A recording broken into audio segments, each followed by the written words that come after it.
When someone yells at you, how to deal with that BS.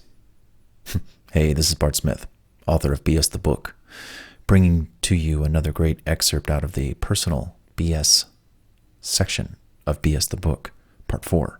This one's called, When Someone Yells at You, How Do You Deal with That BS? Have you ever had anybody yell at you? I have. I remember one time somebody did yell at me, like, for no reason.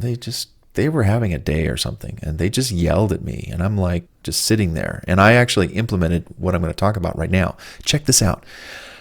So somebody's yelling at you. All right, let them yell. Like rain pouring down on you. You can't do anything about it except get wet, take it, get inside. Stepping away or out of that rain is the only way not to get poured on anymore, right? Listen to this agitated person, if you must, and wholeheartedly from start to finish. Let them yell, scream, yeah, come at you, because eventually he or she will finish their tirade. And that's right. Your silence and willingness to listen will speak volumes. No matter how loud they get or the words they use to tear you down, just sit or stand there and take it. Watch the clock. In a matter of minutes, it could be 5, 10, 20, 60. They'll be done and exhausted and tired to the point that they can't yell anymore. Let them feel they got their message across and out.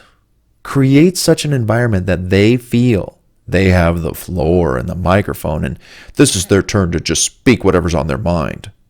Again, this only lasts for minutes. Sure, if it goes on for 10 or 20 minutes, yeah, I get it. Still, yes, it might feel like a century. But hold your own, watch the clock, bite your tongue, keep eye contact with the screamer. And when the dust settles and they can yell no more, well, you're sitting there or standing there, just all quiet, will really put them in their place. Not reciprocating, yelling back at them. No. One big reason never to interrupt a screamer is that they're actually not ready to let you have your say yet. Because, number one, it's the courteous thing to do, which yelling is not courteous, so they're not in that frame of mind. Number two, they're only curious to hear your response after you let them make tire tracks all over your heart. And 3, they're hoping to get another chance to explode on you again after hearing something you said back to them that they didn't like. Well, have we got news for them, right? Just when they think you're going to lash back with your own bout of yelling and arguing, instead, you whisper ever so softly, "Are you done? Great. Bye. I need time to think about what you said to me." Okay?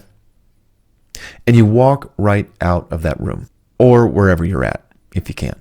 And just walk or drive away slowly, so in total control of your emotions. Even if this person stepped on your heart, made you cry buckets inside and out, don't you utter a single word except, "I'm glad you spoke your mind. I heard every word. I now know how you really feel. I need time to think about it. I'll call you." Oh, that is not what they expected, but what they're going to get. Only when you're far away and out of sight can you really break down and kick that sofa or throw that pillow against the door and cut loose for just a second. Punch that pillow. Do not punch a wall. It hurts and you might actually break the wall, which... Yes, you can jump up and down. You can kick and scream. You can do 10 jumping jacks. Go for a run. Work out at the gym. You're entitled. Burn that stuff out of your system. Go run it off. Take a walk. Make some chocolate chip cookies. That's what I do sometimes. Make my world famous chocolate chip cookies. BartsCookies.com. Looking back a day or two or years later, who looks like the bigger fool? Not you, them. Forever, that episode or episodes of them yelling at you will be in your memory and theirs. The difference? You kept your composure, not them. You'll never see that person the same way again, and they'll never see you either in that way, because they need to be a little more on guard, because you are cool, calm, and collective. You just stand there and take these verbal lashings. Let's say it's verbal lashings. If it's physical, you need to get out of there and call the police. Send that person to jail. Press charges to the maximum. Absolutely. Or at least flaunt it. Call the police and say, look, I won't press charges, but do you know that I can? Right, officer? So just remember, this is your heart and your mind you're wanting to protect. You'll never see this person again the same way. In time, you just might all have the justification you need to never want to see that person again for the rest of your life. Hey, so be it. If the shoe fits, right? Done. Your heart, your mind, and your life don't need that kind of stomping and kind of BS in your life. Again, walk away quietly. Gather your things quietly. Then walk out of their life, or for a while, or as long as you want. They'll be the ones crawling back on their hands and knees, begging for forgiveness sometime in the future.